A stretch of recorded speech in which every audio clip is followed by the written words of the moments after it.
बहुत दिन पहले की बात है। एक गांव में रिया, रूपा और रोहिणी नाम की 3 बहन रहती थी। सबसे बड़ी बहन थी रिया। रूपा और रोहिणी दोनों छोटी बहन थी।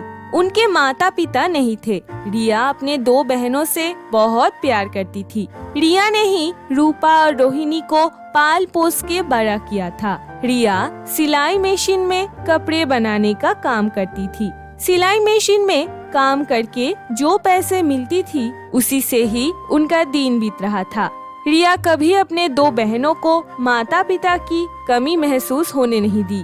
वह तीनों बहन बहुत ही खुशी से दिन बिता रहे थे। एक बार रूपा रोहिणी का स्कूल की परीक्षा खत्म होने के बाद रिया ने सोचा तीनों मिलकर कहीं घूम के आए। इसीलिए रिया ने गांव से दूर पास वाले पहाड़ी झरने के पास घूमने जाने का प्लान बनाया।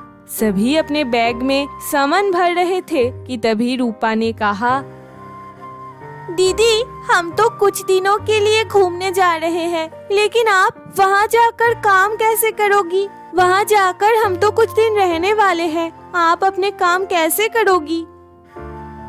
क्यों नहीं कर पाऊंगी?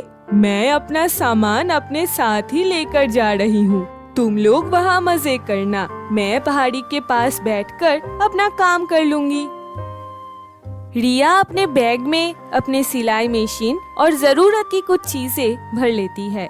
फिर वह सभी झरने के पास आ जाते हैं। वह लोग झरने के पानी में मौज करने लगे। वह लोग झरने के पास एक टेंट बनाकर रहने भी लगे। शाम के वक्त तीनों ने किसी की रोने की आवाज सुनी। क्या बात है, इस जंगल में कौन इतने रात को रो रही है? फिर तीनों जंगल में रोने की आवाज कहाँ से आ रही है ये ढूंढने निकल पड़ती है। कुछ देर जाने के बाद वह तीनों देखते हैं झरने के पानी में बहुत सारी परियां नहा रहे थे और उसके पास बैठकर एक परी रो रही थी। मैं पानी में खेलने के वक्त अपनी लहंगा फट गई। अब मैं क्या करूँगी? मेरी माँ मुझे बहुत डांटेगी। मेरी माँ ने बहुत ही मुश्किल से जादू से इस लहंगे को बनाया है। अब मेरा क्या होगा? मैं इस फटी हुई लहंगा लेकर कैसे घर वापस जाऊंगी? ये कहकर गुलाबी परी रोने लगी और वहाँ रिया, रूपा और रोहिणी आ गई। गुलाबी परी को रोते हुए देख रिया भी उदास हो गई। रिया ने गुलाबी परी से कहा, अब मत रोइए, मैं मेरे साथ मेरी सिलाई की मशीन लाई हूँ। अगर आप चाहे तो मैं आपकी फटे हुई लहंगा सिल सकती हूँ। कौन हो तुम? तुमने मुझे कैसे देखा? हमने आपको कैसे देखा ये तो हमें नहीं पता। लेकिन कोई भी इंसान हमें देख नहीं सकता। तुम लोग जरूर बहुत अच्छे हो, इसीलिए तुम लोगों ने हमें देख पाए। जो अच्छे इंसान होते हैं वही लोग हमें सिर्फ देख पाते हैं। फिर रिया ने गुलाबी परी की लहंगा सिल दी। तुमने मेरा बहुत उपकार किया है। पता नहीं मैं तुम्हें कैसे शुक्रिया अदा करूं। मैं तुम्हारे इस सिलाई मशीन को जादुई सिलाई मशीन बना देती हूँ। इससे तुम जो भी चीज सिलाई करोगी वही चीजें हीरे की हो जाएगी। ये कहकर वहाँ मौजूद 5 परियों ने अपना जादुई छड़ी उठाई और जादू किया और रिया की सिलाई मशीन जादुई सिलाई मशीन हो गई। फिर वह लोग खुशी खुशी अपने घर वापस आ जाते हैं। अरे दीदी, इस बार घूम के मजा आ गया। कैसे तुम्हारी एक साधारण सिलाई मशीन एक जादुई सिलाई मशीन हो गई। अब तुम एक लहंगा सिलकर देखो वह हीरे की बन जाती है कि नहीं। फिर रिया ने अपनी सिलाई मशीन के मदद से एक लहंगा बनाती है और जिसमें से बहुत सारे हीरे गिरने लगती है। अरे दीदी, सच में ये परियां आपकी सिलाई मशीन को जादुई सिलाई मशीन में बदल दी है। अब आप जो भी सिलाई करोगे उसमें से हीरा ही निकलेगा। ये तो बड़े मजे की बात है। देखा बहन, हम इतने दिनों से इतने कष्ट में बड़े हो रहे थे, इसीलिए भगवान ने हमारे लिए ये उपहार भेजा है। अभी हमें और किसी चीज की कमी नहीं रहेगी। हाँ दीदी, अब हम भी अमीर हो जाएंगे और जो चाहेंगे वही खरीद सकेंगे।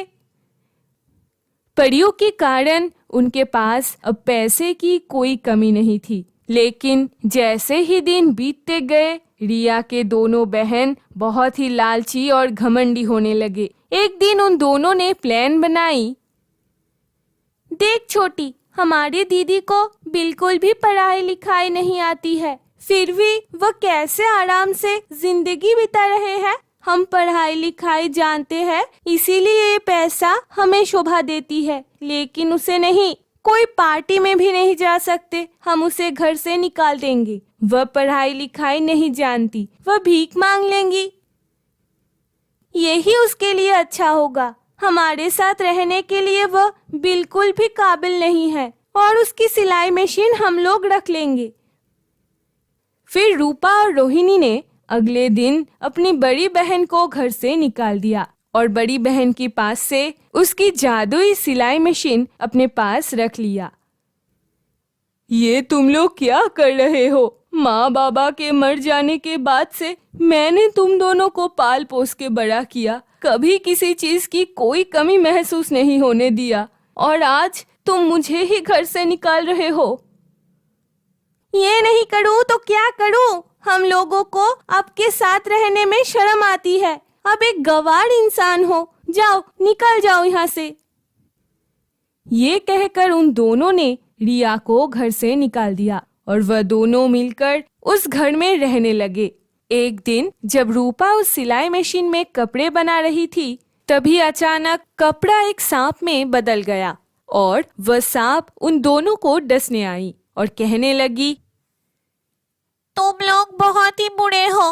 परियों ने ये जादुई सिलाई मशीन तुम लोगों को नहीं, तुम्हारी बड़ी बहन को दिया था, और तुम लोग तुम्हारे उस बड़ी बहन को घर से ही निकाल दिया।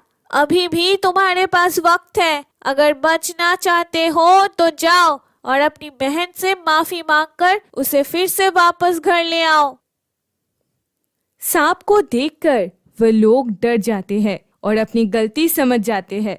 फिर वह दोनों अपने दीदी से माफी मांगने जाते हैं। हमें माफ कर दो दीदी, हमने लालच में आकर ऐसा किया, हमसे भूल हो गई। हाँ दीदी, हमें माफ कर दो, हम फिर कभी ऐसा नहीं करेंगे। रिया ने उनके बहनों को माफ कर देते हैं और वो घर वापस लौट आते हैं। फिर वह तीनों अपने घर में खुशी खुशी एक साथ रहने लगते हैं।